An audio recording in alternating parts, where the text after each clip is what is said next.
Hello and welcome to the last episode of the first season of Drunk Game Retellings. As always, for this entire season, it's been your boy Jack.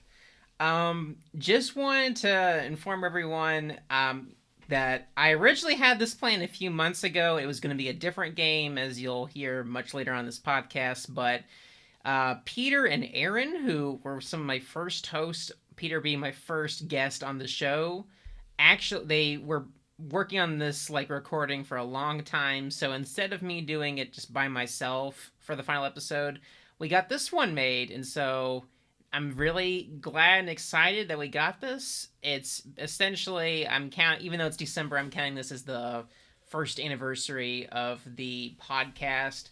And so I really hope you all enjoy this episode. Revolves around Ni no Kuni, which is a game in the US that was released on the PlayStation 3, but in Japan started off as a DS game, believe it or not.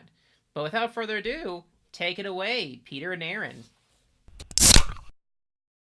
Oh, do we have to introduce ourselves? I guess so. Okay. Do you want to do it? I'll do it. I'll do it. You want to do it? I'll do it. Oh, you're feeling assertive. Yeah, Look I am, at you. motherfucker. You never like doing the introductions on our videos. That is not true. It's a little true. Shut up. Okay, are you ready? Yeah, I hope Jack uses all of this. I don't know what to say. You fucking do it. I know, that's why I do the introductions.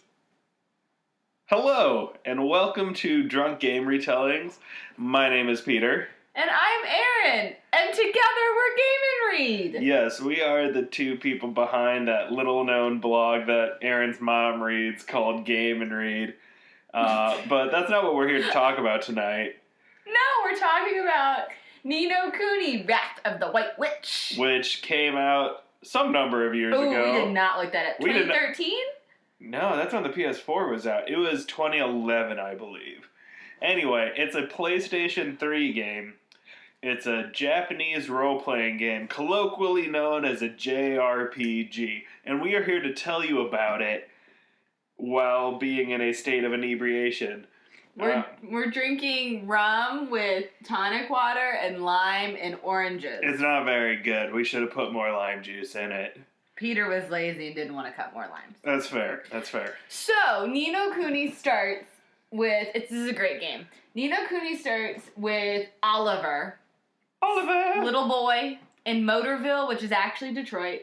It's Detroit-esque. It's called Motorville. Yeah, but there are other places that build cars in America. So, you have Oliver, and one day Oliver is driving his BFF's car prototype?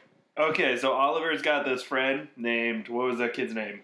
Ooh. That kid was... Okay, so Oliver's got this friend. It doesn't matter what his name is. He's not really important. Eddie?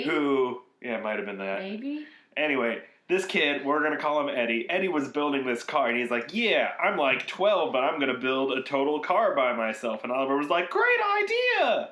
And then they were driving it around, and they crashed and fell into the river. And Oliver almost drowned, but his mom is really great, and she saved him.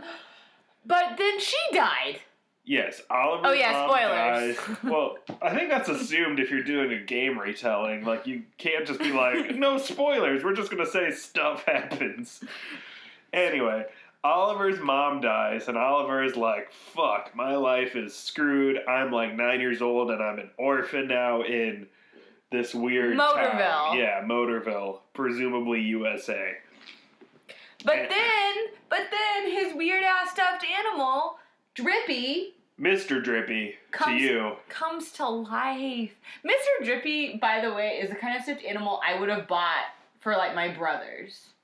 Anyway, Mr. Drippy's a fairy, which means he's a little weird, misshapen creature that's got a lantern hanging off of his nose. It's real weird. And he's got a really hackney Scottish accent. Probably my biggest critique of the game. I hate Mr. Drippy's voice so much. But anyway, he's like, hey, blimey, you're Oliver, and you're gonna have magical abilities if we go to this magical world called Ni no Kuni. Philip. Philip's the friend's name. Oh, fucking Philip, not Eddie. No. Anyway, so Mr. Drippy's like, we're gonna go to this magic world called Kuni, but he doesn't actually say that. He just says the other world. It's magic. And he transports himself and Oliver there, and in this world, Oliver's like, wait, what? Well, the reason he's bringing him to the other world is because he's like, hey, I think I know a way we can get your mom back to life. And what sad child doesn't want to bring their dead mom back from life? I mean, probably a sad child who doesn't have a dead mom. You can be sad without a dead mom. But you would be hopefully extra sad if you have a dead mom? Yeah, I would expect so. Especially if she was, as wonderful as this mom seemed to be. Yeah, this mom seemed to be legit as hell. Yeah, she was like an opera singer, wasn't she? I don't know. But anyway, so Mr. Drippy and Oliver go to the other world where it turns out Oliver is like a wizard. Yes, by like a wizard, we mean a wizard. He uses a stick. Well, yeah, it's his wand. Okay, but it's a stick he picked up off the ground. Yeah, but he channels his magic through it. Like, if he couldn't channel magic through it, it would just be a stick. But he can, so it's a wand. Fair enough. Harry Potter's stick is a wand, just because it's got some weird dragon heartstring in the middle or whatever it is. I'm so proud of you. I don't actually remember what it is, but it's got something. It's either it's that, Phoenix feather. Or is it? It's Phoenix. Excuse me. It's not Thestral it's hair. Fox. Fox the Phoenix, Dumbledore's Phoenix. I think we're getting off topic. Anyway, so they're in Kuni. Oliver's a wizard. He's got his stick wand.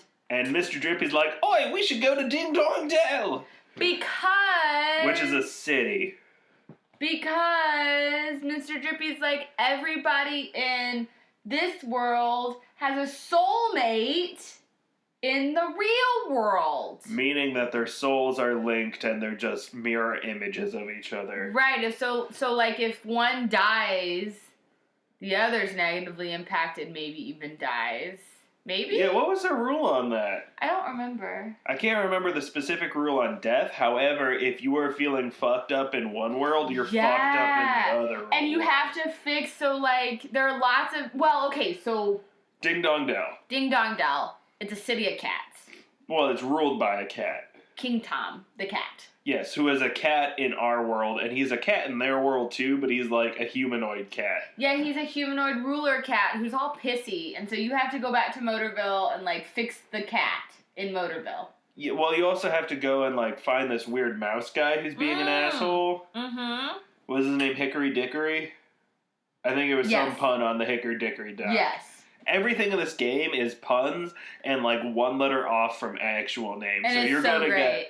It's gonna sound like we're misspeaking, but we're probably saying it as it's correctly spelled in the game. It's just stupid. What up, translation? Yay, whoever localized this game. Yeah, okay, so that happens, and when you're in Ding Dong Dell, you realize that people are being heartbroken. And it means they're missing pieces of their heart. Yeah, so the heart is like an abstract thing that has very well, I guess it's a very literal, abstract concept. I feel like I'm mixing metaphors here. Okay, so your heart is made up of certain emotions. There's like 8 pieces of emotion. Yeah, there's like courage, there's like love, strength, love, kindness, some other shit. Bravery. Oh, that's kind of like courage. Anyway. Yeah, bravery and courage, I don't think they distinguish those two, because that'd be a really hard line to cut. Anyway, imagination. If you are lacking one of those things because the evil genie Shadar took it away from you, Oliver has to find somebody who has a lot of that extra, part of their heart. He takes it from them after asking Not nicely. creepy. He asks permission every single time. And then he puts it in a locket. And then he brings it to the person who needs it, and then he gives it to him. It's like a weird give and take therapist. Yes. Where it's like, you're too happy, give me some of your happiness, and then he's going to give it to someone who doesn't have enough happiness. Yeah, so you realize... He's redistributing the wealth of happiness. So you realize this has to happen in Ding Dong Dell, and you're the only one who can do it, as Oliver. So this is important.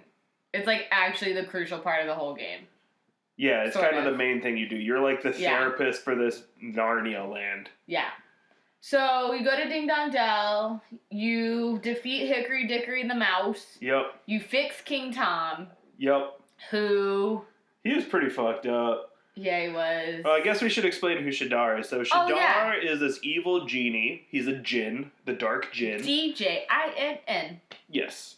Anyway, he goes around and likes to mess with people's emotions, and he is kind of at the beck and call of this weird celestial cabinet. Yeah, it's like it's the zodiac animals. There you go. It's the zodiac animals, and they are ruled by, or like not ruled. Well, sort of. Yeah, they're ruled by. They're ruled by the White Witch, and the White Witch is this crazy, like metal-esque, nutso, power-hungry dictator lady who is like dictator hell bent on destroying Ni no Kuni.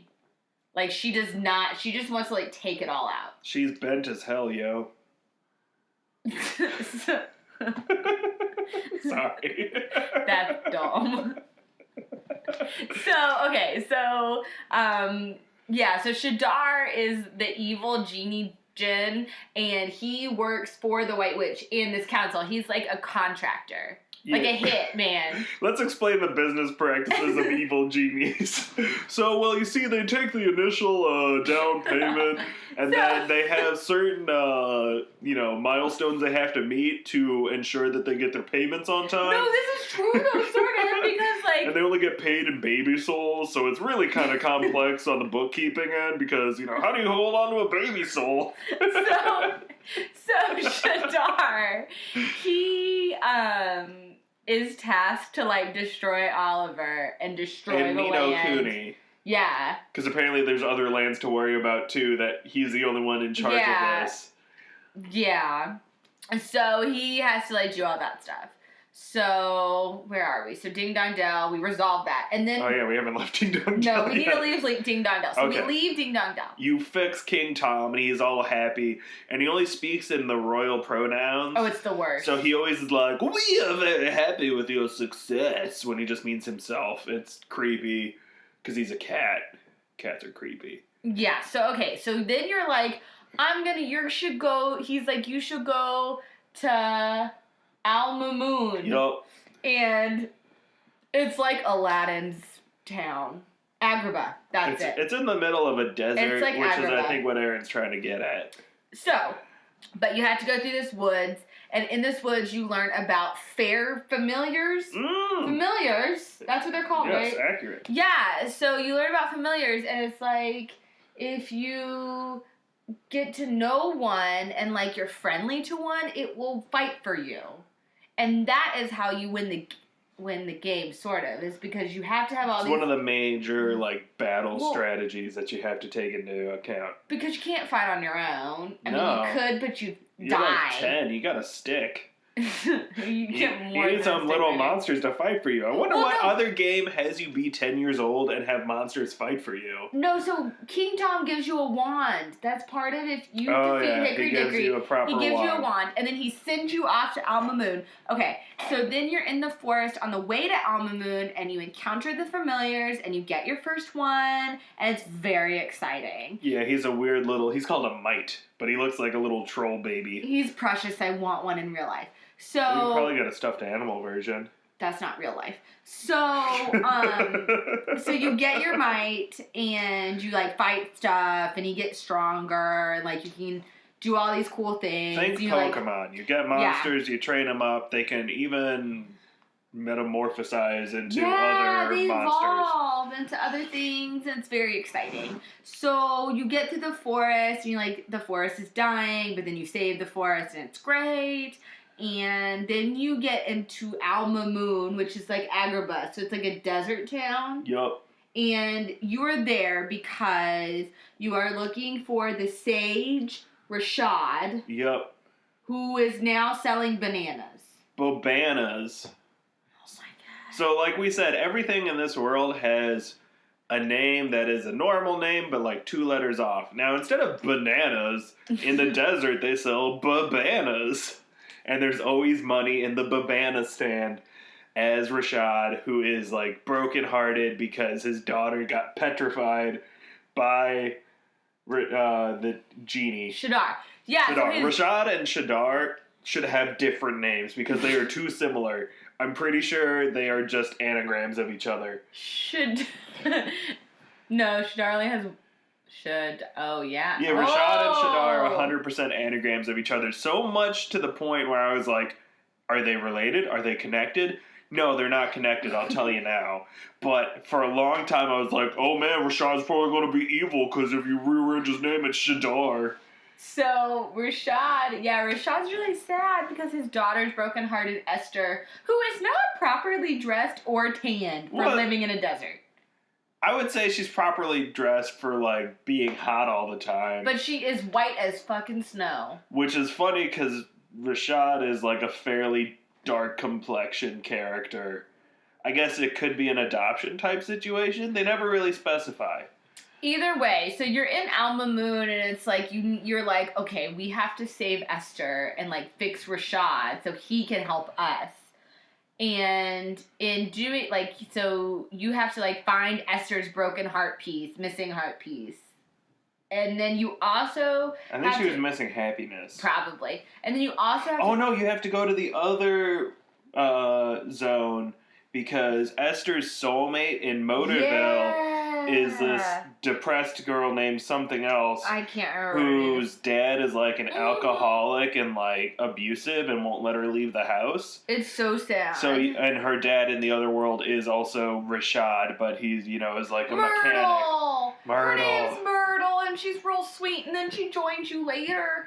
But she's sad, so you have to go be her friend. So in Motorville, you have to go back and basically like beat the crap out of her dad's nightmare. Yeah, okay, so that's important, right? Those are such hard battles. The nightmares are what infects the people in Motorville that then makes the people in Ni no Kuni sad. So, like, every time you have to go back to Motorville to fix someone, you have to fight this nightmare, and they're really hard battles, but then afterwards, everything's okay. Yeah, so you basically, once again, you're going in and doing therapy via combat, which is pretty much this entire game. Yep. And yeah, you go and fix them, and then Rashad's like, oh, I'm less depressed now, and Myrtle can be happy, and therefore Esther can be happy. Which means Rashad is happy. Yes, and then Esther can be like, oh, well, I'm actually quite talented with magical abilities myself. I can't remember what her voice was like. It was not like that. It's a little like that. Not even a little bit. So you fix Esther and she joins your party. And then you get the fuck out of Alma Moon. Yeah? You have to get cheese for Queen Lola, the big ass cow lady. Is it later on? Yeah, that's when you're putting together something else. The wand. No, that's not when you're putting together the wand. Yeah, no, that's when she gets all pissy. Oh, wait, is there a harp? Well, Esther has a harp. Esther's a harp, but you have to get the harp from Queen Lola? After Esther is when you deal with Mount Smoky. Oh, yeah, and the trial of the Master Sage guy. Oh, that's right. Yeah, this is a long, convoluted JRPG, so there's lots of weird story bits that, never really come up again. No. So there's like a volcano area, which is pretty cool. Yeah, you save that. Nothing really important happens. And then you have to go through this like puzzle trial thing so that you are like deemed worthy to go on the mission. Okay, because your overall goal... It's like the wizard test. Yeah, so like your overall goal is to save Alicia, the great sage, who's like missing. Yes. And she is the soulmate to your mom. Yes. But in order to save Alicia, you have to defeat Shadar. And in order to defeat Shadar, you have to become a sage. And the only way to like become a sage is to pass the Master Sage's trials. Yes, and like be a kick-ass wizard. Which Oliver is. Yep, he's got the book, he's got the wand, he summons little animals to do his bidding. It's a ton of fun. Yeah, okay, so you defeat the Master Sage. And then you start going towards that coastal city. Right, because you have to get to Hamlin. The coastal city in which you're only allowed to wear a bathing suit. Because apparently people were, like, stabbing each other with hidden weapons. So they're like, in order to prevent hidden weapons, we'll all just wear revealing clothing. And there's this really icky scene where Esther changes into her bikini, and they're, like, 10, and Oliver's, like, swimming around in the water with Mr. Drippy, and Esther comes up, and she's like, how do I look? And they, like, from Oliver's point of view, he's, like, looking up at her, and she's shining, and she turns around, and she sparkles, and it's gross. I would say in context, it's not gross for Oliver to think that. Why? Because he is her same age. Oh. And, like, I think it's weird if, like, me as a 24-year-old was like, yeah, that's a sexy preteen. If that's the case, we have However, to go see I think, a therapist. like, I mean, I think it's a little weird they threw that in there. But at the same time, if they were trying to establish that Oliver is, like, crushing on Esther, not that weird. However, I don't think he is. I don't think he is either. Nothing really comes from that. That's kind of a or nice... ever mentioned again. That's kind of a nice thing in this game is that there's no, like, romance. Well, yeah, because they're, like, 10. No, but I'm just saying, like, that's really refreshing. Is there? I'm trying to think of any side characters there's, like, that really... no romance. Yeah, very little to none. You go, Nino Kuni, people who developed that game. Whoop, whoop. Okay, so you go to the coastal city where you're all wearing bathing suits. Because Level 5 was the people who developed that game. So you're in the coastal city where you're all wearing bathing suits and you have to get a ship. But the only way to get a ship is to get an order? It doesn't matter. You get a boat. Wait. But before you get a boat, fuck it. That's what it is. Okay, so Swain with his gun. He is, like, stealing shit. Yeah. And you stop him. Yeah, so Swain is this really grody-looking adult guy who's got, like, a grappling hook gun, and he steals some of your stuff that you need, and then you have to chase him down and fix his heart. Yeah, because he's brokenhearted, too. Yeah, because he's all depressed about some familial stuff that we'll get into a little bit later. Anyway, he is all pissy. You fix him. He's got a nightmare of his own, I think. And then, he joins you. Yeah, he decides to join you. He's all, he can also summon monsters. He can summon monsters, and he's got his cool grappling gun. Yeah, other than that, he's just kind of like, I am an adult. Yes. That's about all he brings to the table at the moment. Yes. So you hop on this boat, and you're like, okay, let's go to the other big city in this, like, continental area. Porktown, also known as Hamlin. Yeah. Not Hamilton. Hamlin. What? Manuel. It is Hamilton. What? Hamlin Manuel Miranda? Okay. Don't need to bring that up. Anyway, you get to the city called Hamlin.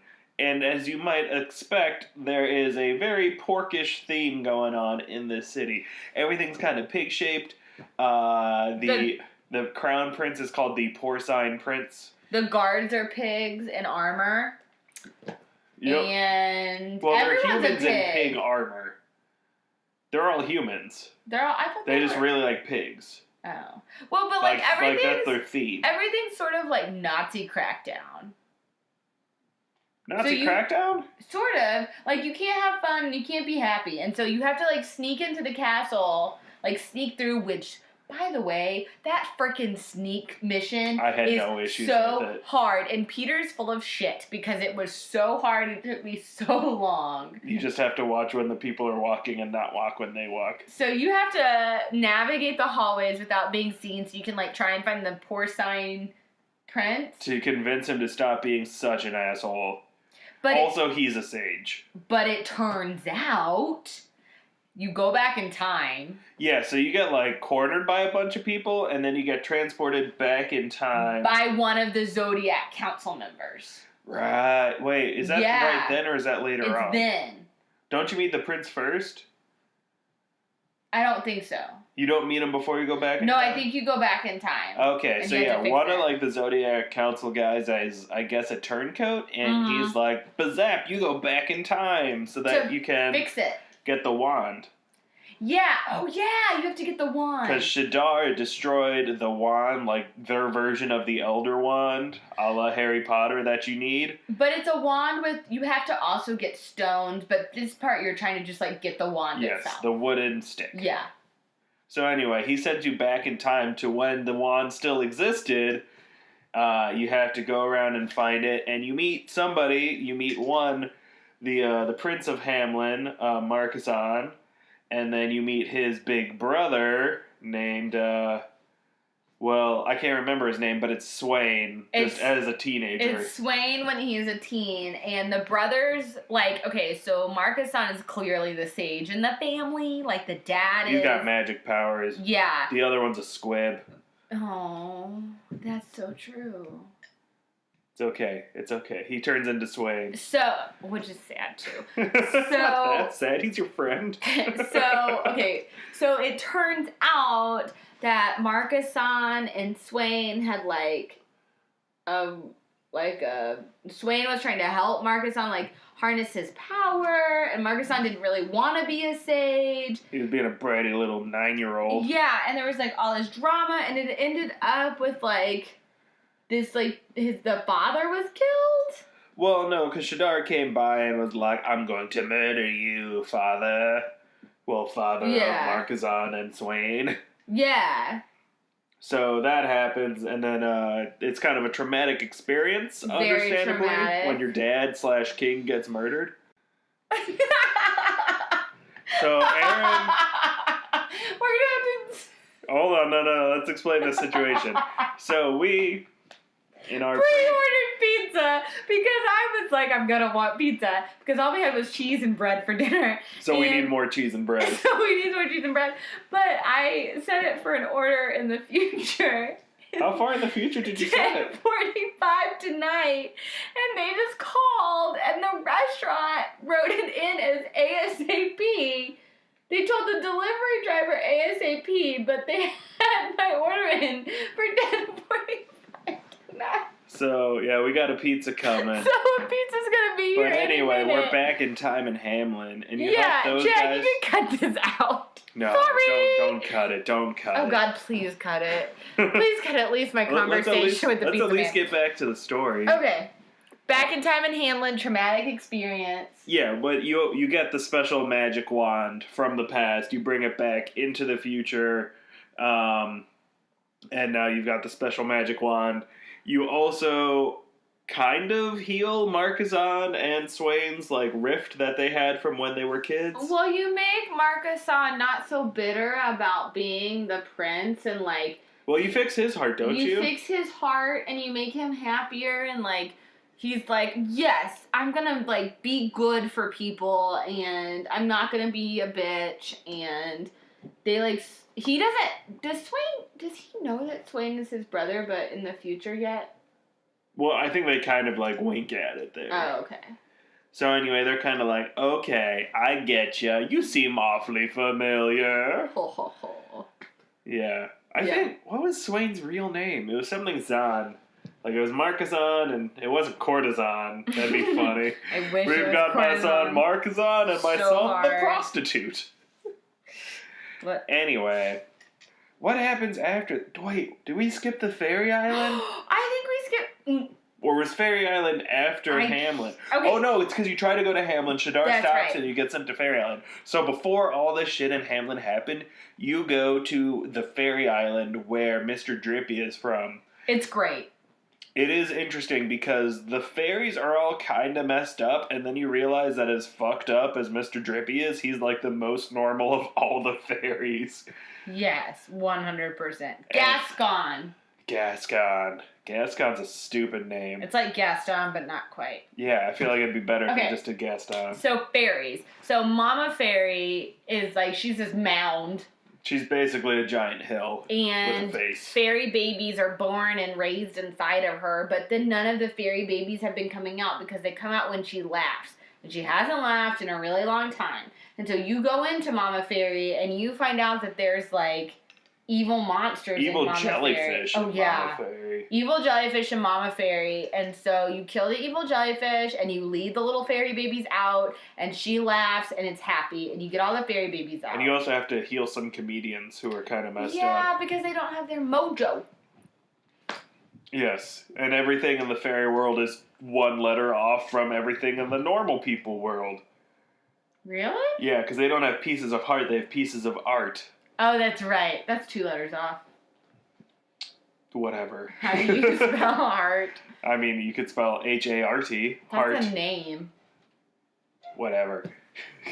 Anyway, that's what happens on the Fairy Island. And then you go to Hamlin. Well, they have a brief, Pikachu moment where it looks like Mr. Drippy's gonna stay back with his fairy people, and then everyone, like, you know, Sway and Esther and Oliver just leave on the ship, and then Mr. Drippy, like, bolts and be like, how could I leave you guys? Those people drive me nuts. That's not what he sounds like. He's more Scottish, but a bad Scottish. Anyway, that was the sidetrack. What happens after Hamlin? Okay, after Hamlin, you find out, I think after Hamlin you find out, but basically somehow you find out wait, is this the Sky Pirate part? Yes. Okay, so you find out. Oh, because she got stolen by Sky Pirates. Yeah, okay, so I remember now. You find out that there are 3 stones that go in the Elder Wand, Magic Wand? Whatever it is. The wand, the fancy Special wand. 3 stones. And there's a map. Marcusson had a map, but it was stolen by the Sky Pirates. It's not Sinbad, but it's Sindbad. It's basically Sinbad. No, it's Sindbad. Sindbad. Whatever. Or it's Sindab. Sindbad. I think it's Sindbad. It's Sindbad. It's like Simba meets Sinbad. Anyway, he's a real person though. He's not a lion. So, so he stole the map, and he's a Sky Pirate. So you have to go defeat the Sky Pirates and get the map back. So you go to the Sky Pirate ship and you like confront him, and it turns out that he does have the map, and he will give you the map if you fix his dragon Tengri, because Tengri is sad. He's brokenhearted too. So you go back to Motorville. And you find out Tengri is actually just a young black child. That's true.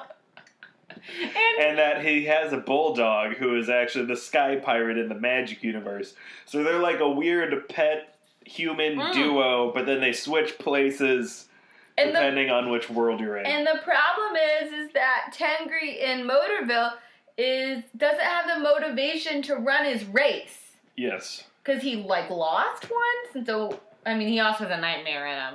But, yeah, like, he doesn't he's got an evil spirit possessing him. I'm not going to blame him for it. So, you have to fix him so that he feels confident to run the race, and then you go back, and Tengri is up and at him, and Sindbad is so happy that he's like, you know what? You can use Tengri to go to the places on the map to get the stones. Yeah, so now you got to fly around on a dragon to go find some stones.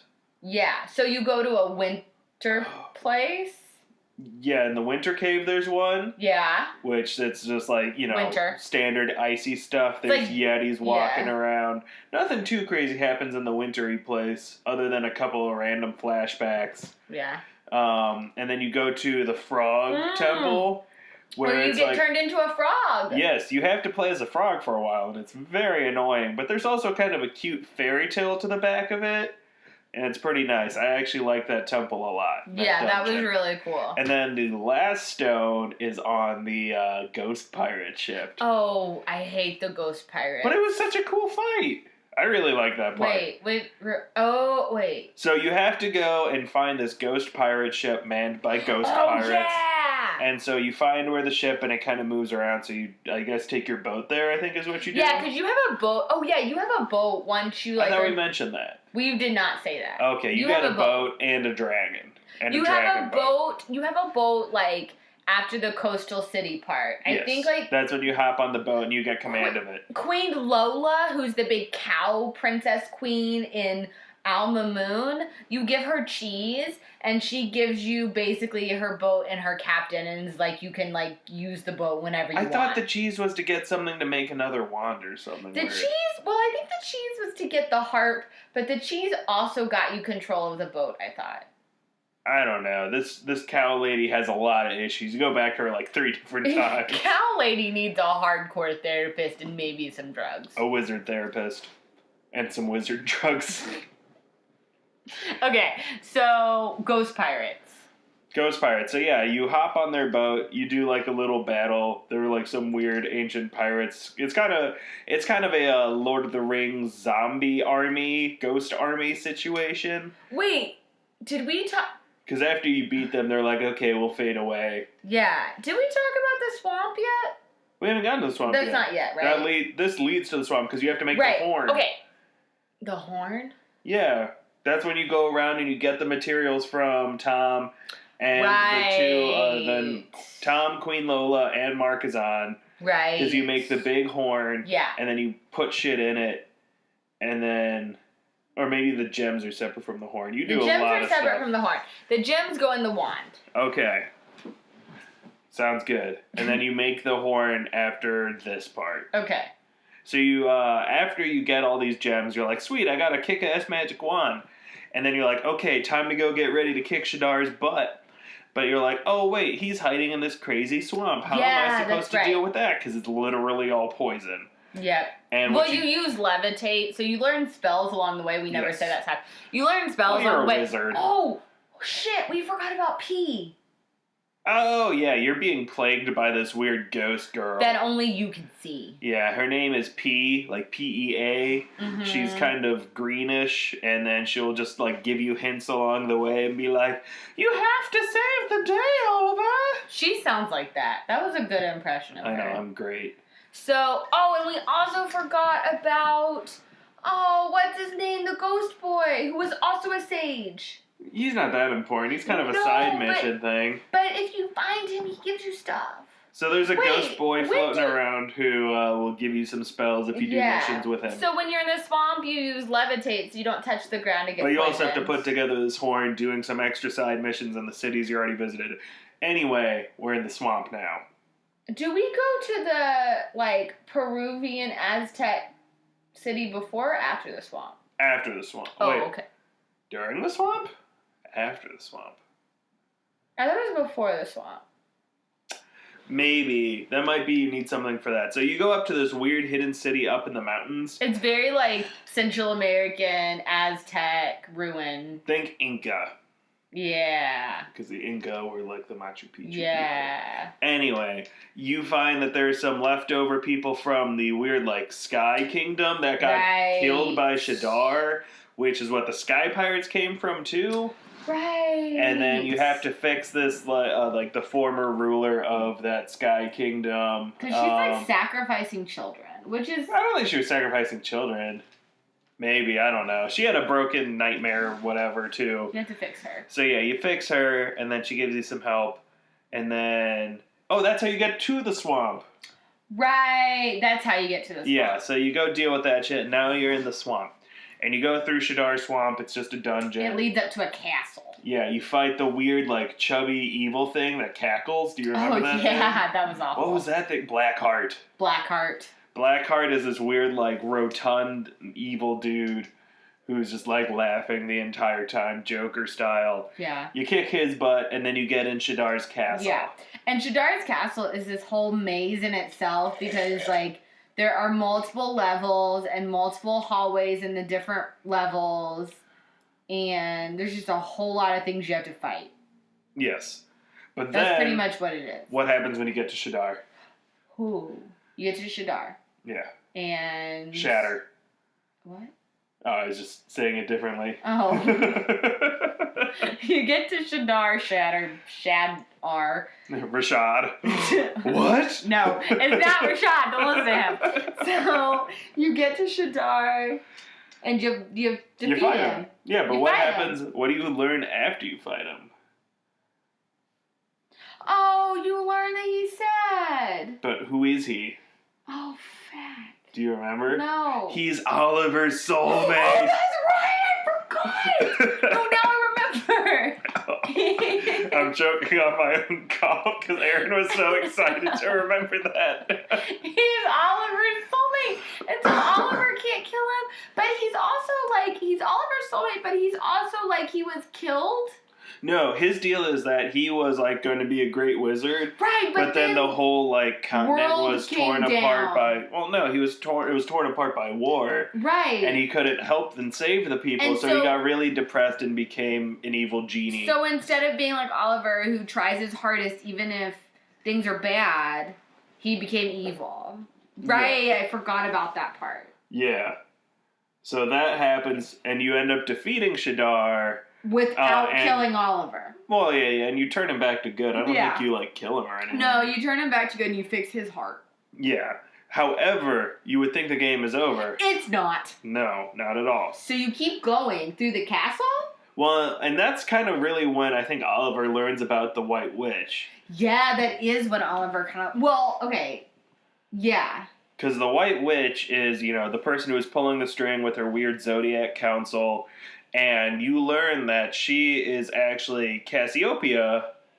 You don't learn that yet. Oh, you don't? No. What? I don't think so. You don't learn that until you, defeat her the first time, right? However, doesn't Shadar tell you about your mom? Yes. So Shadar, in his, little evil game, tells you that your mom is, gone forever, or that she was Alicia? She was Alicia. Okay, so Shadar goes, The Great Sage. Yeah, the Great Sage Alicia, she got defeated, and she teleported to the human world, Motorville. And then she died. And then she became your mom, and then she died over there. Right, so, this is sad. Your mom Alicia doesn't have a soulmate. soulmate because she came from that world. Which is nutso. And then how she found Oliver, I'm not quite sure, because presumably she didn't have him as a baby. I don't know. The thing gets a little muddled here as to how soulmates work versus everything else. But yeah, you learn that the White Witch is a person you really got to beat. She does some crazy stuff. Yeah, is that when the stuff gets really dark? Yes. Hold on, Erin's got to go get pizza. You keep talking. Oh man, I gotta keep talking. I don't know as much about this part. Erin played this more recently than I did, so. You learn that Cassiopeia and the White Witch was this young empress, and then this evil spell fell across the land. She didn't know what to do, and she did some big badass magic that ended up fucking everything up, and then she turned all evil about it. She went kind of, think Scarlet Witch in House of M, if you know those particular comics. What? She made some big magic shit happen, and it was not good. No. And now the world's falling into peril again, and you guys have to hang out on the Sky Pirate ship. Because everyone's turning to zombies. She unleashes the apocalypse. Oh, right. She unleashes the apocalypse, and everyone turns to zombies. Right. So, where do you go to beat her? Do you go to the White Witch's castle? Yes. Okay. Go to the castle. You go to the White Witch's castle. You fight your way through that. Yep. And then you finally fight the White Witch / Cassiopeia and the weird things that are holding her together. Because she has created the Zodiac people. They're not real. They're figments of her imagination that she made real with her crazy magic powers. Did you already explain who Cassiopeia actually is? That she was the empress of everything? And she was P. Oh, and she's P. The little girl that's coming to talk to you, that's Cassiopeia's heart spirit. And P is you have to save us because Cassiopeia is just really sad. Because Cassiopeia couldn't provide for her people. She thought, Cassiopeia needed her lithium. Yeah, so the whole thing is that Cassiopeia was a young queen, and she became queen, and all the people were starving because war. And Cassiopeia found this spell that was it will rain manna from the skies, and it will feed everybody, but really it made people heartless and sad and zombified. And so Cassiopeia flipped her shit and got freaked out, and so withdrew and created this figment of the imagination of the council and turned crazy because she was trying to save the world, but in the world because she wanted to start totally fresh because she couldn't save it the first time. Yes. So you go in and you beat her, but not really. Well, you win the fight. Yes. You make her realize that she needs a lot of therapy. Yes. And then the game is over at that point. Well, you defeat her, but then you have to defeat her again. Well, it's one of those 7-tiered boss battles, a la Kingdom Hearts or so many other things. But then it's over, and Oliver goes back to Motorville?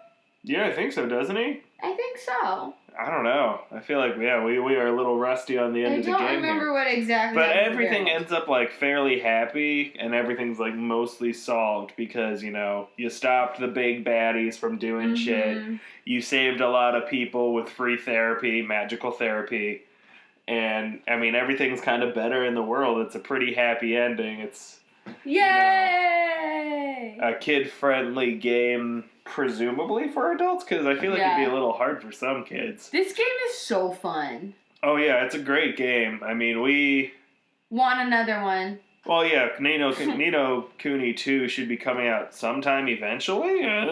They first talked about it a year ago at PSX. Anyway, there are a lot of interesting parallels you can draw with this game and the Chronicles of Narnia. We're gonna do a shameless plug. We did that. It's not shameless because we've been talking about this dumb game for. It's not dumb. It's beautiful. I love it, but it's kind of dumb. Like the game is give magic therapy. It's beautiful. So we're Game and Read. We said at the beginning we pair video games with books and like talk about them together. And so we paired Ni no Kuni, Wrath of the White Witch, which is this game you've just been listening to about. With all 7 books of the Chronicles of Narnia. Literally read all of them. The last one's the 3 good ones and all the bad ones. So go watch those if you want. Yeah, gameandread.com. But I think at this point we got to throw it back over to Jack, where we'll be slightly soberer and talking about it again. Here we go. Ready, set, adios, and hello.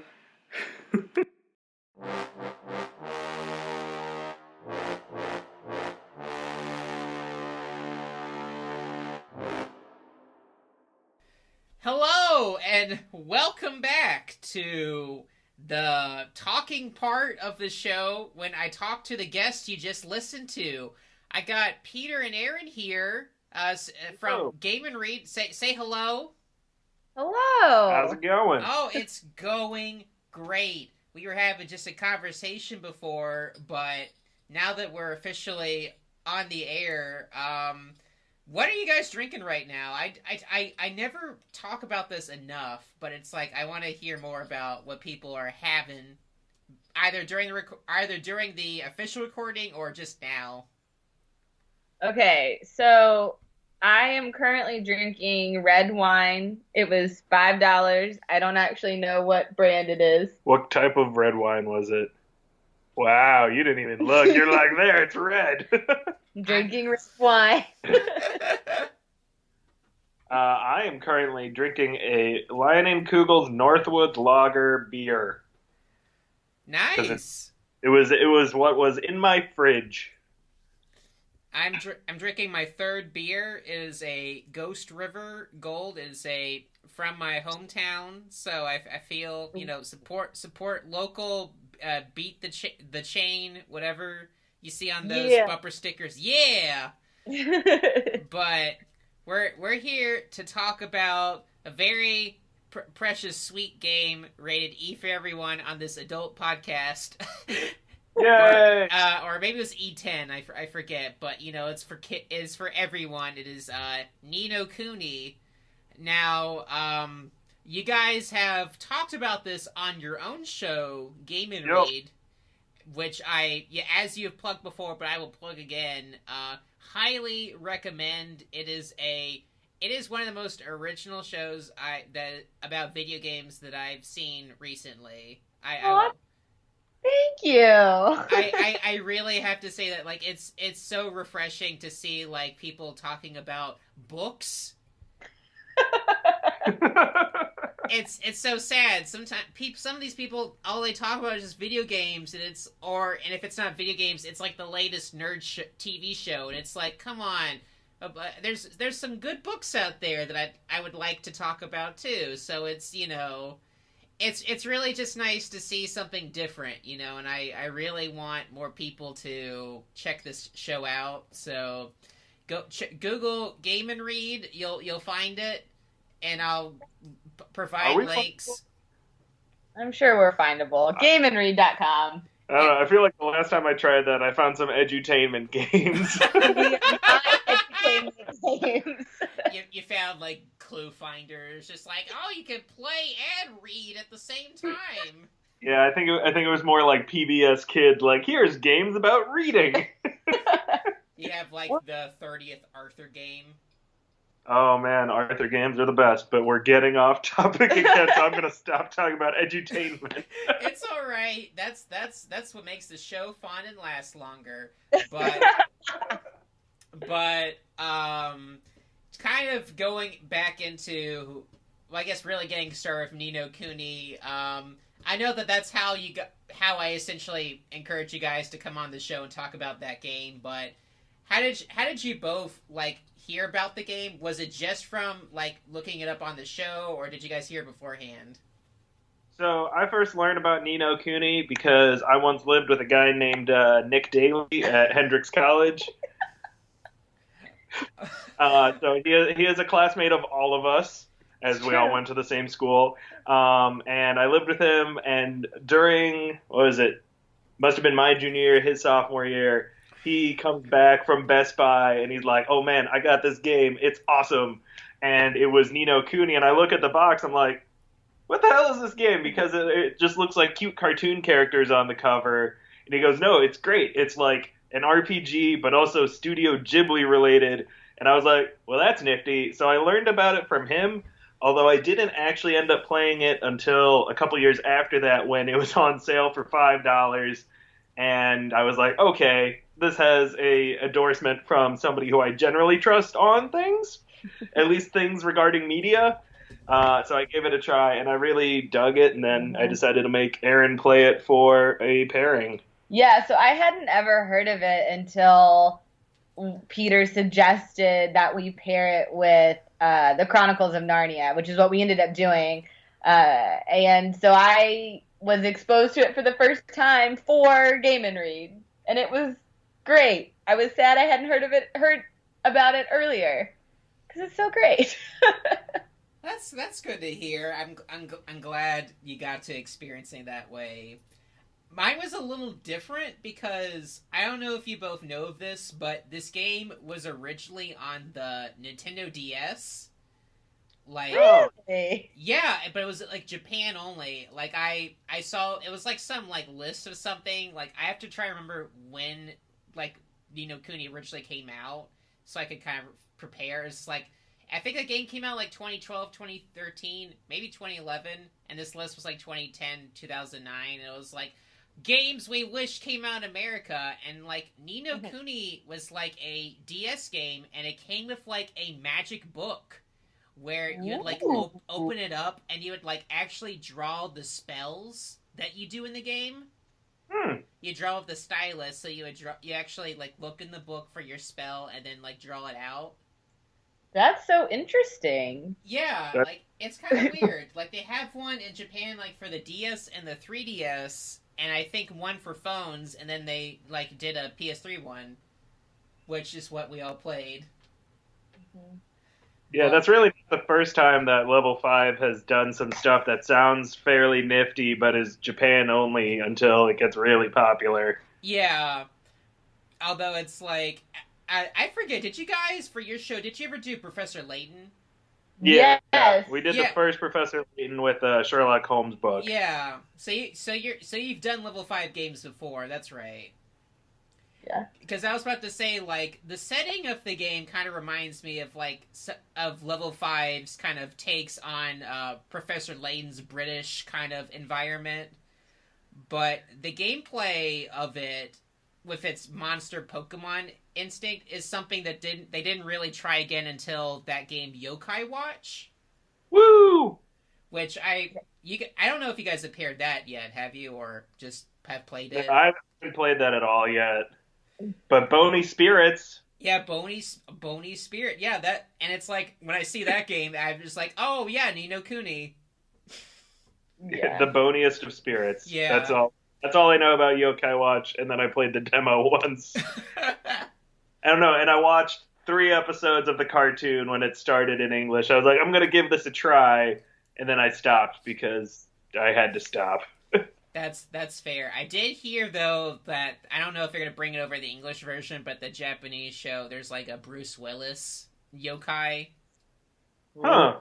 Yeah, I don't know. I have friends that are more into yokai than I am, but before we get into Ni no Kuni, there is another aspect because at the time when this game was released, Studio Ghibli was it, or I'm probably not pronouncing it right because I've had 2 beers in me, almost 3.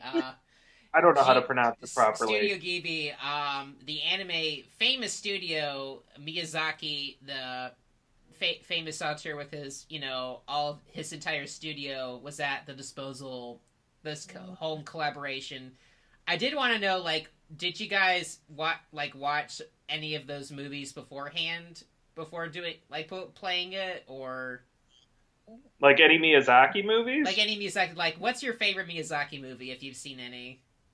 Okay, Aaron, do you have We've one off the both cuff? seen them. We actually didn't even consider watching any of them Well, I've when seen we a did our lot of them a pairing. lot. So no, I think my favorite Miyazaki movie is they're tied between Kiki's Delivery Service, which was the first one I ever saw, and Howl's Moving Castle because it's adorable. Okay. And also kind of terrifying, but adorable. I mean, you kind of took mine. Because Yes. if I were to say my favorite one as an adult that I like to go back and rewatch and just makes me feel special, Howl's Moving Castle. Yeah, but the one for me that is special, and I'll tell you the story about it, is Kiki's Delivery Service, and that's because when it first got localized in America, I remember having weird dreams about it before ever actually seeing it. And I would like tell my mom, and I'd be like, I keep having dreams about this movie. And then one day she like surprised me with it when I got home from school, and I was so fucking excited to watch Kiki's Delivery. I was 7 years old. Like, I didn't care that the main protagonist was like a girl, and none of it was really boyish at all. I was like, yes, Kiki. That makes me love you a little bit more. Yes. Yay!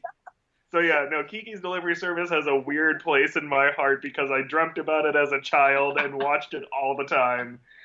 But I do love Howl's. I like Totoro, but I didn't actually watch that till I was 20. What else? I'm trying to think. Nausicaa is good, but it's also a little weird at times. Uh-huh. But, I'd say Howl's and Kiki are my favorite. My personal favorite still is Spirited Away. Oh, yeah. Oh, I forgot about that one. How'd you forget about that one? It's if only because I think that was the first anime movie I had seen in a movie theater because it had like a limited release. I'm pretty sure I saw it in theaters. If not, I saw it like on VHS tape. But I'm pretty sure it was like, other than Dragon Ball Z, it was really like the first anime experience I had that at least that stuck with me. It's got a great story, and it was really like a type of movie I just hadn't like experienced before. The only other, I haven't actually seen too many Studio Ghibli movies, which I feel kind of bad about. Like, I remember several of them that I know I've watched, but it just not has lasted with me. Maybe I didn't watch them all the way. Like, I remember Princess Mononoke, and I remember Castle in the Sky, but I think those are the ones I've seen all the way. Yeah, Uh-huh. I didn't like. So I saw Kiki's Delivery Service and Spirited Away. Those were the only two I saw as a child. And then we watched Howl's Moving Castle, but not until I was in college. And I had a friend who was obsessed with Ponyo. Who is obsessed Ponyo. with? It doesn't matter. But I never actually watched it. So yeah, I've got like the three that I know I've seen. I think I've seen parts of some of the other ones, but yeah, I haven't. I can't remember. Well, yeah, I know you've seen Mononoke. You haven't? Have you seen Totoro? No. Oh, you've never seen Totoro? Oh, No. my bad. Yeah, I totally forgot to mention Mononoke because that one, I feel like that one, sticks with you a lot, as does Spirited Away, because they both are very much in their own like intense fantasy worlds, and both of them get really kind of dark in their own way. So Oh, yeah. I feel like those are the two that really pull out. But I really, I mean, I think people love Totoro and Kiki's just because they are very simple stories just told really well. And, so I guess that doesn't necessarily relate in the same way to Ni no Kuni, but in a way, I guess Ni no Kuni kind of runs that line of where, you've got the one-sided Motorville where it is very kind of small town, just normal, everyday kind of stuff with the drama that happens with that, with, Oliver's mom dying and people getting really mad at themselves because of their weird emotional demons. And then you blend that with the crazy Spirited Away, Mononoke type world, which is Ni no Kuni, where everything's crazy and fantastical and super dangerous. Yeah, that's actually I was going to lean into what I wanted to get into for a bit. Before we just talk about the game itself, I did want to talk about, since there's this relationship between Gibi and like level 5, like I wanted to talk more about the if you could think of any more comparisons between like some of the movies you've seen from theirs and like Ni no Kuni's experience. Well, I think that one of the things that is so well done in both the movies and in Ni no Kuni is that they are family friendly, but there are different layers depending on how old you are and what experiences you've had. Yeah. Right? So like some of the movies, like I can watch Kiki's Delivery Service as a 11-year-old and I can watch it as a 25-year-old and I see layers and aspects of it and have kind of these emotions about it that I didn't have when I was younger. And I think that was the same with Ni no Kuni, is that as a kid, I can imagine not really understanding like the brokenheartedness. And then as an adult, there's a depth of emotion that I think is just really brilliantly done in both the movies, kind of as a whole. I mean, all Kiki's and Howl and Spirited Away, the depth of emotion is really well balanced. Yeah, definitely. I would say the main thing that popped in my head when you were asking for comparisons was, well, I guess they both have anthropomorphic animals, and for whatever reason, big, powerful, like, creatures are also just, like, humanoids are just really big. And I think back to, like, in Spirited Away, what's, the witch lady's name? Yeah. You know, It's not is Bottle it Yacht. No, is it Zeniba or yeah, her and or her sister, where they're just like grotesquely large. Whereas in like Ni no Kuni, you have the Queen of Alma Moon, who's just like this literal giant, and it's kind of like that seems like a weird choice to make like these rulers also just really huge. Also, King Tom and Ding Dong Dell in Ni no Kuni, he's just like this big fat cat that talks in creepy royal pronouns, and definitely makes me think back to one of the, I feel like, lesser referenced Miyazaki movies, which is Porco Rosso, also because I haven't seen Porco Rosso. uh So, I mean, that's what popped into my head right away, the fact that there are, like, the species of humanoid creatures doesn't really make a ton of sense because there are cat people running around, there are normal humans running around. I'm trying to think, are there any other, like, regular humanoid characters you encounter? I mean, like there's always plenty of like humans and stuff like that in like different and the kind of the different areas you encounter. It's just like the intertwinedness of the anthropomorphized animals with the humans that just Yeah. makes yeah. It reminds me of kind of like the coexistence that kind of happens of Spirited Away in terms of like the at least in that case, it's really more of the supernatural with humanity. When you Mm-hmm. have like Haku, and that is like part boy, part dragon. Part river. Yeah, part yeah.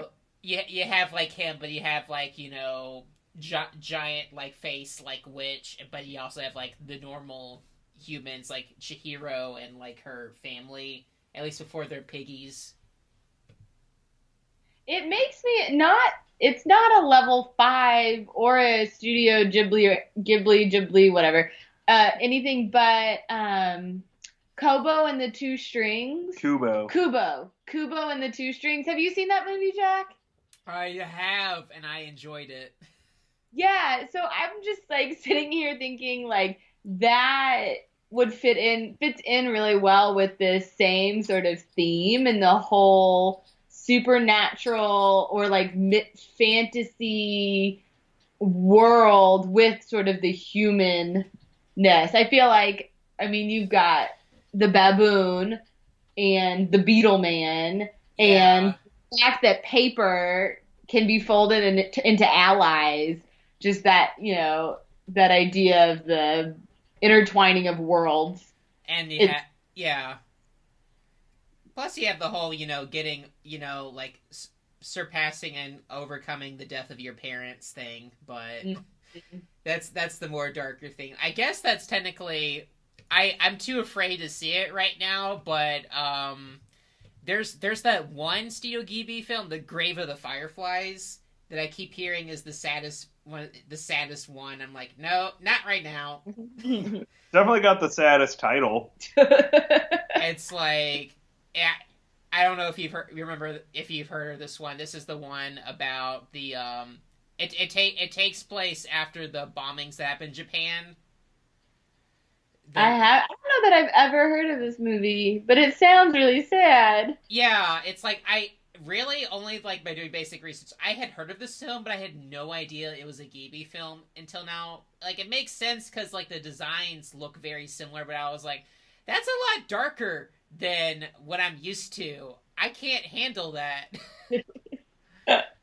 right now. But to kind of leave from that, just to go, since we kind of talked about the comparisons, we can go into really the main game now.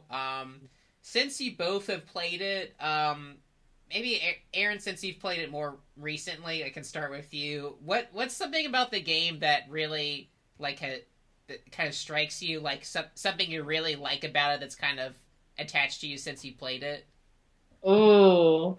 I I so I do, okay, I'm gonna say this and I'm gonna immediately qualify it. That's fine. I really love the the familiars that you fight with. However, I do not like catching them. I think Peter and I were just talking about this. I'm sure we'll talk a little bit about the Nino Kuni 2 stuff at some point, but we were just talking about that and that it looks like there's not necessarily familiars in the new game.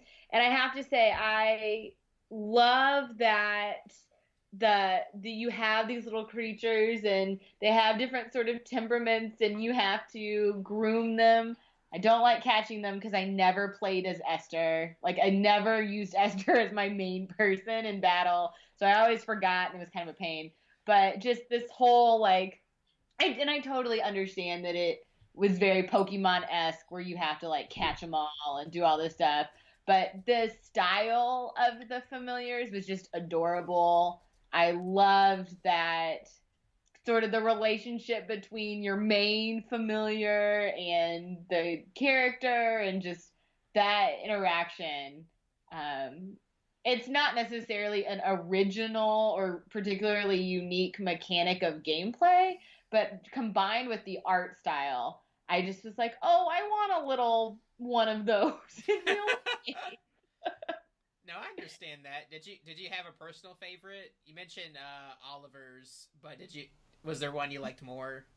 Yeah, I actually think that Oliver's the very first one, the Might, was maybe my favorite one. He was just well, so it's the first one you get, but so there's an emotional attachment, but also he's just so darn cute.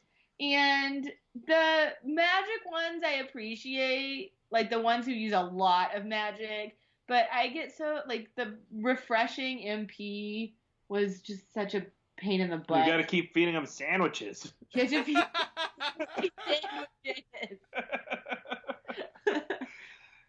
Yeah, no, with the minions, what was I gonna say? I'm gonna jump in here. My favorite, I really like the skeleton guys. I always had them fight with Swain for some reason. It just felt fitting. And then I'd say my least favorite was there was one mission in Alma Moon where it's like, hey, you should capture like this cactus familiar, and then it never was able to be caught. I kept fighting them and fighting them and fighting them, and they never wanted to be captured. And I was like, how do you do this stupid side mission? Oh. So that gets my automatic least favorite because it never wanted to be captured. Yeah, as far as like familiar, I did always like. I think it was called Mighty. That was the one Oliver first got. I just liked the aesthetic it had. Like Oliver, it also had like a little cape. It reminded me of like a little monster version of like something from like Dragon Quest. Which, funnily enough, that was like one of they worked on level 5 worked on one of those, and that's how they became known as like a studio. So it's like I thought that was always like kind of a cute little thing. I don't know if its design was. That's the kind of the tricky thing about studios like collaborations like this. I never know, since I haven't played all their games. I don't know if a monster's like a specific reference to maybe another game they worked on or a Gibi project, since I haven't seen all of them. But I just think the design's really cute. I like the idea of a monster with a cape and a sword and a shield. It reminded me of like a 3-year-old who plays dress up and is like really excited to just like be a superhero. Yeah. Except a monster instead of a human. Yeah, so that was probably the coolest thing. I also, though, I have to say I love the dragon.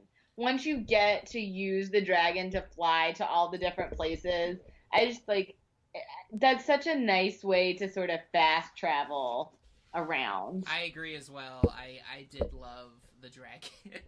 Anytime I get to fly a dragon, that's pretty cool. I mean, I love that the dragon of all things, like his soulmate was just like a random child in the town, and it's like, yeah, that kid's totally a dragon in another reality. Sometimes it works out that way. So what about you, Peter? What was your kind of favorite aspect of the game? My favorite aspect of the game.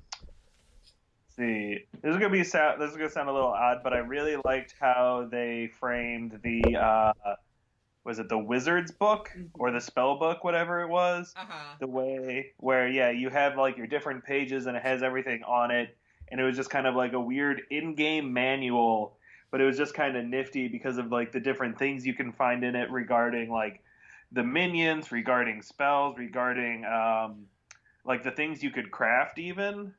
It had a lot of information in it. It was really like I wish they had made like an official like hardbound or paperbound version of that I could just have, because it was just kind of a really cool book. Had information about like the world as a whole. It was just like a really nifty way of framing, because it was an actual item you had in the game that you had to reference back to learn your spells, and you added stuff to it. But then it was also just accessible to actually flip through whenever you wanted. Well, and it included the stories too, the different like myths and stories that you pick up along the way, which I thought was such a neat way to incorporate these stories and myths into something like, I feel like there are a lot of games where you can go like read the book that's on the desk, but are you really going to read the book unless it gives you something you need? Probably, maybe not. I don't know. You might. But the cool thing about Ni no Kuni is that you kind of had to at least, you were forced to flip through the stories as you got them, but they always related to something you had just done, which I just thought was such a cool way of bringing that in to gameplay. Definitely. Additionally, I like the overworld for the most part. I mean, it was kind of a simplistic, a little Final Fantasy VII-ish, where you're running around a big map, and obviously it's not actual size or anything. But I thought they did a really nice job with how it looked. I think the music they played was typically pretty fun. And, there were, monsters that ran away from you. There was stuff to find on the overworld map. And overall, I thought that was actually a pretty nice touch just there. No, that's good. Personally, I've always liked the music in the game, and I only found out recently that the one of the musicians that helped compose, or at least write some of the music in the game, was like a long-running Studio Ghibli composer who actually had left for a while. So this is like his first time really working back with the crew. Because I'm trying to remember like what it was, because he didn't work on any of the recent films, or at least before Studio Ghibli closed down after their last film, which I think that was like 2 years ago. The Rises was a few years ago. The Land Risers, yeah. I think that was their last film before the studio closed down after Miyazaki retired, before he came back again. To do another thing. Yeah, but I always liked the music of the game felt really fitting to me, and I really did like the factor of kind of the dimensional travel of going from the mystical world to the British world. just love that. Yeah, there's British land, motor land. I think that was the name of the town. Well, I think it was technically in America. Was it America? Yeah, I think it was supposed to be Michigan. We think it's Detroit. That that would make sense because it is like cars. Except like you're right though because like the British because Oliver and his mom both have British accents. Yeah, but as we learned, spoiler alert, Oliver's mom is actually from Ni no Kuni, therefore her accent is Ni no Kunian. Which Ni no not, Kuni, the real world. Ni no Kuni is apparently Europe. Well, I mean, I don't know. They just have that as an accent. Esther has a funky accent, doesn't she? Yeah, she kind of talks like this. I mean, it's like Esther's right here. It's incredible. It's like it wouldn't shock me if it was in Europe because that is kind of where Level 5 likes their Western characters, at least for the slightly modernish characters. At least when I think of like Professor Layton, like that's clearly like in a European like aesthetic as far as where he's located. It's like that's how I'd like to imagine Ni no Kuni, where it's like it's like combining what is known from Level 5 as far as. Because they've done both, like, medieval games, like Dragon Quest and White Knight Chronicles, and then also this game, but you also have, like, Professor Layton. So you have that mix-up, and I'd like to imagine that was it, but, I don't know. Maybe it could be America. I think I just assumed the fact that since it was a town called Motorville with, like, a weird automotive focus, that it was just kind of automatically America. Like, obviously, there are other places in the world that like cars, but when I think, like, okay, it's kind of like 1940s looking over here, and there are cars everywhere, I just instantly was like, oh, yeah, it's like Detroit back in the heyday. That is true. No, you got a point there. In any case, it's maybe it's just Motorville. It's just its own country. Country of Motorville. The proud nation of Motorville. We got one Brit. there's a limit. That's why the mom had to die. Technically that's the law. There's only one British person allowed. Oh. One British accent per town. That's them be the rules. Well, I guess, but they got screwed up thanks to your Scottish toy. Which from your recording you were not a fan of.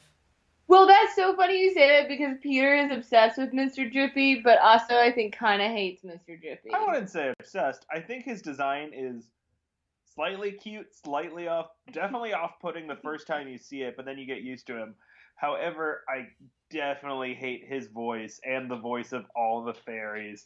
They've got, that weird, like, fake Scottish-y, awful accent where it's like, clearly, one, not an actual Scottish person. Clearly, two, somebody who does not know how to do a decent Scottish accent.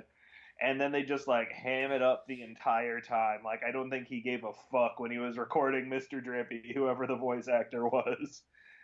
It was just, like, hard to understand and irritating. I guess maybe that's just the rules. It's like, what accent would best describe that to you? Is like, you probably thought, oh, the Scottish. Yeah. What are you doing there? It's really funny to me now, like when I was going over this game again, and it's only because another game has like kind of weirded me out. I don't know if you ever played. I know you're playing the original game, Peter, but the game Shin Megami Tensei 4 has a version called Apocalypse, which is kind of a sequel. And your main companion in that is like a Scottish deity with a Scottish accent. And so, like, looking at Ni no Kuni again, I was like, oh no. Oh no, the Scottish! The Scottish are your ultimate, like, allies. Yeah, no, I don't know what that is. I don't wonder, like, were they imagined as Scottish when, like, the, Japanese developers were putting it together? Or were they, like, the Japanese version of Scottish? Would that be, like, Chinese people? Like, what, like, does Japan have an analog to Scotland where it's like, oh, yeah, they're kind of attached to us, but also, we hate them and we'll make fun of them whenever we can?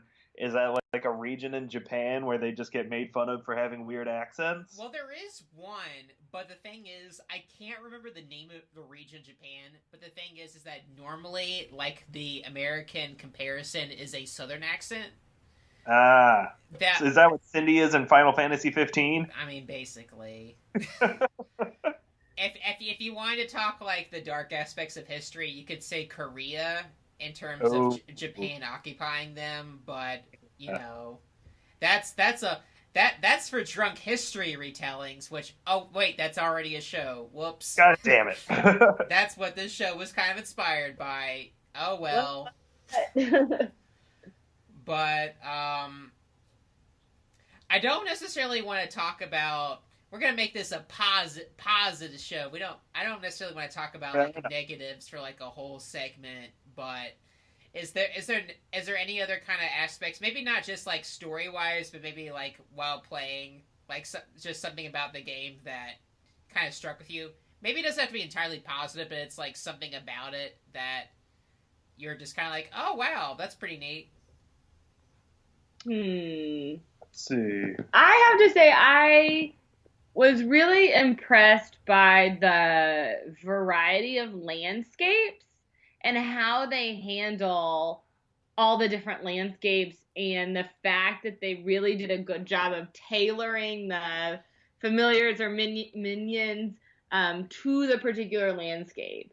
That was just something. There were so many different places that you went and like situations that you encountered, and yet it didn't feel disjointed. Uh-huh. It like it was one giant world with a whole bunch of different climates on it, and it was just a really cool. I just thought that the way they handled landscapes and climates was really well done. Uh-huh. Like even to the fact where when you're in that city on the coast, when you have to wear a swimsuit to be in there. Just like the little things like that, like they really embodied the weather or the climate of all the different locations. Right. I think I really love about that tropical city the fact that the reason they were all wearing swimsuits wasn't because it was, hot and, fun to go swimming. It was because, like, this town was apparently so crime ridden they have to wear swimsuits so you can't hide weapons. Like, that was the, like, given reason. Like, you meet the mayor of the town, he goes, yeah, since we, like, always had gotten fights, we had to ban weapons, and to make sure you weren't camping around, everybody's got to be in trunks and bikinis. that always works out. It's perfect. That's why there's no crime in Miami. No one's got any place to hide except it's only Pokemon where they bring it up with the swimmers. Like, yeah, guess where I had my Pokeballs? I don't want to guess. Yeah, the swimmers got dirty in this most recent game. It's like, it's the question people kept joking about, and then they brought it up, and it's like, no, don't do that. Yeah, I don't know. Adult jokes in games can be very disconcerting. Uh-huh. Especially when it's Pokemon.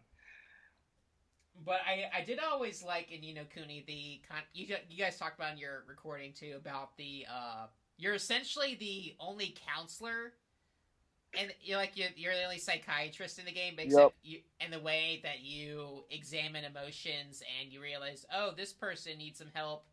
They're feeling too sad. I need to go to another dimension and help this thing out. Yeah, it's interdimensional magical therapy. Where sometimes somebody has to punch your bad emotions. It was really fun. I don't know, fun, but I thought it was really cool how you did have to go between the worlds to figure out who was soulmates with who. And it was kind of a fun surprise when you found out who the counterparts were. Not that you necessarily interacted with the Motorville people a ton, but just like the whole like, oh, these two are paired together. That's so cool. I just thought that was a fun aspect of the game as a whole.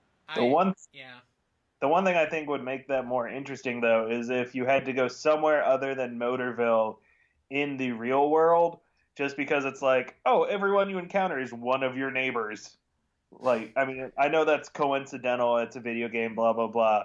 But it'd be cool if you went on a journey in both realms in some way, for different reasons. That'd be pretty nifty. And then if they just timed it up so it's like, oh, you're encountering these people, and look, they're soulmates in this part of the real world.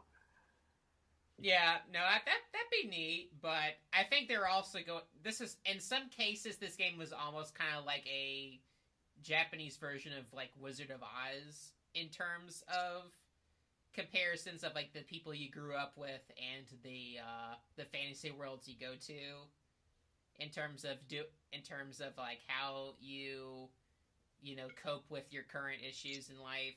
So it's like I'm okay with that, and that's only slightly because the sequels with like a different world and like different characters, Yeah. which I get. Really, Yeah, Wizard of Oz would probably be almost an equally good pairing with Nino Kuni, because really, but then again, Narnia and Wizard of Oz have a lot in common of going to and from magical worlds. I was gonna say the Narnia, Wizard of Oz, Nino Kuni love triangle that's happening. Like there are a lot of parallels between all three of those. Um, but I do think it's interesting when we were reading all the Chronicles of Narnia books, and kind of when you encounter the core four later on in the series, I don't know, it felt like it had that a little bit of that same adultness that some of the people in the real world of Nino Kuni had, like fixing their emotions. Just that whole, I mean, and they talk about it in the Narnia books, but that whole like the slow disbelief of magic, or just like the monotony of life gets to you. And that's an interesting aspect with Oliver having to fix people's hearts. I mean, it's kind of, I mean, there's a lot of kind of just like, oh yeah, I don't have any desire to go sell my wares because I'm just bored. Like it just felt like such an adult problem. Like, hashtag adult life. Like this is, and so I thought that Nino Kuni and some similar ways to Narnia was trying to like inject belief and inject childlike belief again. No, that's a good comparison. I guess we can talk about it a little bit. I didn't want to like steal the thunder too much from like your original discussions about the Chronicles of Narnia, since you guys have talked about it a lot from your original. Steal away. Yeah. From your original game, I don't want to give away anything from that, but I want to know if since that recording, if you thought of any like other comparisons you could think of between that series and Nino Kuni, and if not, we can move on to something else. But Yeah, no, that might be a hard one because we did those back in like March and April. We did 4 videos, or did we do 3 videos? 4 videos. Oh, 4 videos. And we kind of had not a hard time pairing them because we instantly knew we wanted to put these two together, but like we did not exercise any brain power in thinking of other things. No, that's all right. Like it's really. So the Wizard of Oz would be another one that would be really interesting to look at in comparison. Definitely would be a cool way to revisit that. Well, maybe with the next Nino Kuni, who knows? Yeah, I'm just out selling you guys new ideas for your show. Just keep gonna steal and make no money. Yeah, just keep coming back here. I'll give you new ideas. It's like your next pairing's right here. What? Look under your chairs. Help. But no, that's all right. I did not realize it's been that long. Wow, this year has flown by. Yo, I think we recorded that before everyone famous started dying, and we got a new wonderful, wonderful president. Well, yeah, yeah. Not gonna get any more political than that. But yes, everything kind of sped up when stuff started happening. Uh-huh. It's all the highlights. It was Game and Read during the Nino Kuni crossover. It was all the episodes of my podcast that happened, and then the election. Nothing else happened. That was it. Nope. Nope. David Bowie and Prince are both still alive.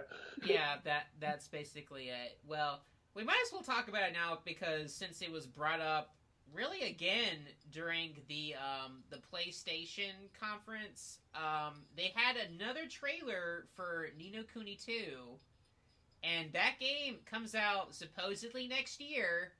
I would hope that they keep to stick to their promises because I would like to play it, but we kind of talked about the things we like about the current game. But if there was anything you would want to be different in the new game, what would you want? So, Peter, I'll start with you this time. So, something I'm looking forward to, the protagonist, or at least one of the protagonists, the one who comes from, like, presumably the real world, is an adult in this game, and I'm actually kind of looking forward to that. I liked Oliver overall. I think for a child protagonist, he didn't get too annoying, which I feel can happen a lot when you're, an adult playing as a child.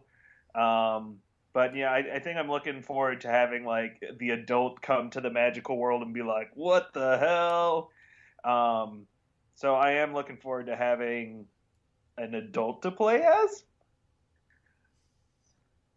Yeah, character-wise too, I think that it looks like there will be a stronger female character. Esther is very strong. You just got to believe in her. I had issues with Esther. I thought she was A, too white, and B, too blah, vanilla. Like, she just she wasn't a super strong character to me. I had issues with her outfit. That's a whole nother discussion. But the new trailer seems to show some not conventionally like pretty or conventionally girly female characters, which I think would be really nice. Really, really nice.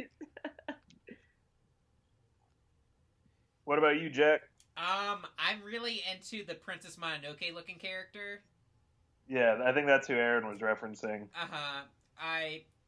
It's kind of weird how Studio Ghibli is now no longer a thing, but this game is still real, and they're still kind of implementing kind of the aesthetic that the studio had and the game had. I really just want it to be out. That's that's really it. I'm just glad it's happening. Like there are several games that I'm glad now that are real. I'm glad Final Fantasy 15, once Final Fantasy Versus 13, is a game that I have and own and I'm playing. I'm glad I'm no that game. I'm glad it's out. I think it should have come out earlier because I was in 8th grade when that game was first announced 10 years ago. And same goes for The Last Guardian. So Ni no Kuni 2 is like one of those games where I didn't think it would be possible, but it's here, and I want it, and I need it in my shelf now. Like, there's some games that I'm okay with a digital version. No, not this one. I need it sitting right next to the original, and I can give it a little smooch every now and then to remind myself how blessed I am that I could have this experience. Yeah, I'm really excited to see what they do with the environment and the landscape in this one, and what different climates and places we're going to encounter. Because that was just such a cool part of the first one is the style and the different aspects of the different locations. And so I'm really interested to see where the adventure goes in this new one and how it's going to be. How it's going to kind of be set apart from the first one, or if we're going to see some of the same styles of places and locations and people. And so that'll be something I'm really interested in. Yeah. I will say, okay, so this comes out in the spring. Now, Jack, if this were to come out the same day or within like a week of Persona 5, which one do you Oh, prioritize? Persona 5. No, no, no chance, Peter. What are you fucking talking about? You can't make me choose. Well, you just did. It's I've been waiting for Persona 5 much longer. That game is gonna be on the PlayStation 3, and then they said, I changed my mind. And You then can they play said Gold both. several times. They got delayed so often. Like, I swear, I thought it was gonna be like a Final Fantasy 15 thing, and I was like, don't you dare, fuckers, give me that game. There's so many games that I'm gonna have to like partition next year. It's like not even fair, and they're all like Japanese games. Go figure, because it's like there's Yakuza 0, and then Yep. Kingdom Hearts 2.85, Final Beginning Remix, which 2.853 repeating. which, Yakuza 0, I'm waiting much longer for, so I'm getting that first. But, I'm getting both eventually. So I got that, and now I got Persona 5, and then I got Ni no Kuni 2. Like, it's not fair. You know, all the good games are coming out next year, and they're all coming around the same time, and that's, give me some space. Give me. Yeah, no, it's going to be a really busy spring, especially if Nintendo hits their intended like Switch release month. Oh no, no! Well, at least the Zelda game got delayed because I cannot. Well, no. Now that's not good because I don't know when Persona 5 is coming out again. It might come out the It's same coming day out. now, and Persona 5 is coming out in April. well, I don't know when Zelda's coming out. So Yeah, now, that one's not nailed down. now there's like there's like a gun against my head. It's like choose which series you want to live. Choose, which is like whatever is going against Nino Kuni. Like I was okay honestly with there being one Nino Kuni, but the fact that there's a sequel, I'm like that's cool. But Yeah. at the end of the day, like I have the series that I'm most loyal to, and it is a cruel choice to have me pick and choose. I will say, like, I will never choose Kingdom Hearts over like another game. I will always choose another game over it. So So Kingdom Hearts is your game of last resort. it is a game. It is a series I enjoy to an extent, but and I have a capital B but.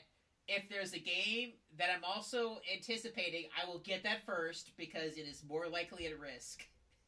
Well, and honestly, you're going to have a lot more time to play Kingdom Hearts than you will any other game. Yeah, I'm gonna have to work.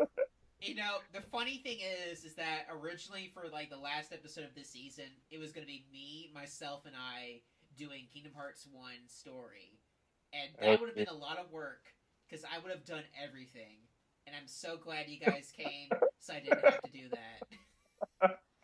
I'll always be there to bail you out of trying to explain what the hell Heartless actually are. Oh, it's not even them anymore. There's the nobodies, and then there's the enemies Ugh, from Birth by Sleep who have no souls, and then ugh. and then that game also introduces like regular hearts, like the hearts we humans use to pump blood and breathe, and all that. Because like the queen from Snow White is like, I need a heart from Snow White, and he's like, I don't understand. Do you mean like the hearts we know of, or like the hearts as we humans have? That's fucked Uh, up. yeah, But that is yeah, confusing. Nino Kuni. Hearts! There Ni- are hearts in Nino Kuni. You have to fix them. exact. It all ties back. Kingdom Hearts is related to Nino Kuni. I can't wait for the cameo. I can't, guess. can't wait for the Studio Ghibli's gonna come back just for the Nino Kuni Kingdom Hearts crossover. Yes. Oh, I do wonder though, like if it's gonna be in the Nino Kuni 2, if there will be a similar mechanic or storyline to the broken heart, fixing the broken hearts as the first one. Like, what is going to be? Is it going to be hearts? Is it going to be something else? Is there not going to be something like that? It'll be interesting to see what that thread of the game ends up being. I definitely agree. The weird thing is, because I was mentioning Final Fantasy earlier, is like I could see Nino Kuni as a Final Fantasy of sorts if they were to make this like a franchise where they explore like different Studio Ghibli kind of themes and elements, because Yeah. they have like the films they have, like some of them are very different from the others. Like the fact that there's a Princess Mononoke character in this, kind of, sort of, at least in their aesthetic, makes me think that maybe that's a possibility. Like maybe the reason you had familiars in the first game is that since Oliver is like a child and his Scottish friend was originally a toy, that it makes sense that he would try to capture similar like toy kind of aesthetic creatures. Yeah. So and also the other fact is that it would I would understand if they were to go away from the familiar system now that they have Yokai Watch. Yeah. Because technically this is a level 5 only project now, because, rip in peace, as Studio Ghibli is no more. But, I guess we'll have to see. That's the interesting thing about games like this, where you've seen a lot, but yet not a lot. Right. Yeah, I think it'd be really interesting if they did just do kind of like a Final Fantasy where each new game is its own crazy story, unrelated to the last. However, if they are going to do that, I wish they would find a different way to name their games than just adding numbers. Because honestly, if there's one thing that has always bugged me about Final Fantasy, is that they choose to number their games instead of being like Final Fantasy colon whatever. Uh-huh. And the fact that they're still going on with that with Final Fantasy 15, because that just sounds fucking nuts, kind of bugs me. But I guess, I mean, there are other games that do that, like Persona 5. Yeah, I mean, at the very least, I'm glad that those games have like different stories, and that Yeah. while like there's some advantage to playing previous games, you're not like hindered necessarily. Yeah. But I wouldn't necessarily mind. The weird thing is that this is the first Nino Kuni to have. I mean, this officially has like a 2, right? Yeah. Because it's like I kind of mentioned this with the DS one. I didn't talk fully about it. Here's the weird thing about it, is that the PS3 version that we've all played, with P and like the Cassiopeia, Yeah. the White Witch is not in the DS game. Really? The way the DS games is that you find out your mom's dead, and that's basically it. Like you just go home, like, oh, my mom's dead. That's Oh, depressing. I guess I gotta grow up now. Bye. Like that's how that game ends. Like that, it ends with that kind of being the ending. Like, oh, I guess I gotta grow up and accept my mom's dead. Okay, That's the Dead Fireflies one. okay, bye. And then the PS3 one, they extended it further of like, okay, here's Cassiopeia, here's this character P. Like, that's the weird thing, is like... That's so jarring. Just for that to be like the end of the game. I feel like Cassiopeia and P, like, you get this sense of like closure, not total closure, but hopeful closure, partial closure. And so like that's way more uplifting than like your mom's dead, bye bye. It's like you learned your lesson. The dead don't come back. Lesson learned, kid. Your Scottish friend says it's time to go. Yeah, I wonder, is Shadar still your soulmate in that game? It is. Shadar is the final boss in that game, and that's it. Yeah, but is he still your soulmate? Like, is that also part of the final reveal? He's still your soulmate. Like, all that plot in there is still the same. It's just that in the PS3 version, they added Cassiopeia and that whole plot line, so it keeps going. Okay. But it's like, in that game, it's like, that's it. Bye! That makes a lot of sense because, I mean, as interesting as Cassiopeia is, it is a little very much tacked on where it's like, okay, dealing with Shadar, like, I know this white witch lady is around, but who knows what she actually does. And then you fight Shadar and you're like, it's over, right? Oh no, there's still like two more big levels. Yeah, so it's like I only learned about this like when I was doing like base like I think it was like a couple months ago when I was like kind of looking up kind of the differences. I was like, oh wow, no wonder that seemed kind of like an additional thing. But it's at the same time, I'm glad it's there because it. I mean, like you said, Aaron, it does make the game feel a little less dire. Yes. Like then again, it's like I don't know how the Japanese game ended. It's like all I know is that that's where it cuts off. So it's like, for all I know, like maybe they added something happy. It's like, it's okay, Oliver. You know, chin up, peep peep. Yeah, it works out. Oliver actually lives in fairyland. Oh, with the weird mountain mom. Yeah. Because it's like it's like I don't know. He goes back home like in the same way like this game ends, but it's like who knows how maybe the DS1 changed. They did have like extra stuff in like a phone game and another. They had some game where you were with your car buddy and you just like made a car and did stuff. Man, that guy sucked. That dude killed your mom, and then like you had to fight his own inner demons about it. Well, Like, yeah, that guy's selfish. that's how life works, you know. So life goes on, and then your mom dies because your friend really wanted the car to work. And then he's all upset about it, and you have to go in and fix it. You gotta go literally kill the demon with your small animal friends. But yeah, is there any other like last notes you guys want to mention about Ni no Kuni or Ni no Kuni 2 or Kingdom Hearts or entertainment games? I will say the Ni no Kuni like pun game is on point.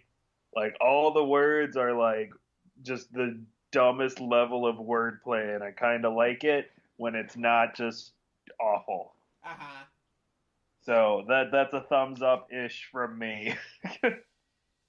I think everyone should play this game. I loved it so much. It was we were recently talking about favorite books and games of the year because we're thinking about wrap-up-y posts and stuff. And this Ni no Kuni might be my favorite game I played this year. It's so good. I think everyone should play it. Everyone. It is a very good game. But you guys, we've plugged a lot about Game and Read. You want to plug it one more time? Yeah. Always. .com. We talk about books and video games and how they can relate to each other on occasion. We also sometimes just talk about books or just talk about video games when we feel like it. We do a podcast. We do videos every month, so check it out there. Twitter and Instagram. Game and Read. Woo! Good to hear. Do you guys have a Twitter account as well?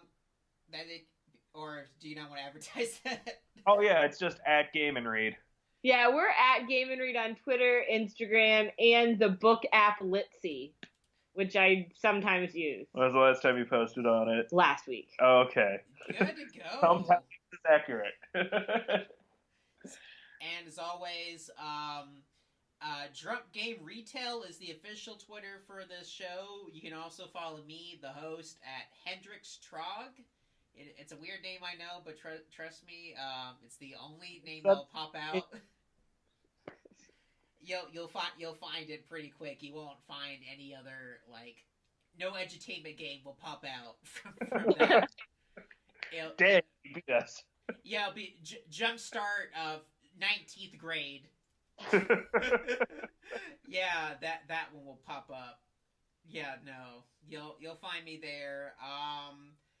But with that is the last episode of the first season of Drunk Game Retellings. We Woo! did it. We did it. We went a whole year. All the doubters that don't exist because no one ever doubted me, but I'm gonna pretend there were. You were wrong. I made this last a whole year, and hopefully I could do this another year sometime soon. But I'm glad. I'm glad this happened. I'm glad. I want to thank everyone who's ever been a guest on the show. One of which Nick, who mentioned earlier, was a guest as well. So want to thank him. Want to thank all my friends. Some I can't mention by name, obviously, but I gotta thank everyone for being a guest. All my listeners, of course. Thank you all for listening in for this past year. You've all been great. Thank you to iTunes for hosting me. Clearly you see worth in me, so there's that. Libsyn for being a better host than SoundCloud, which one day you're probably going to close down, or I don't know, you're bankrupt, so I don't trust you. But with that, for the final time this season, it's time for the musical cue.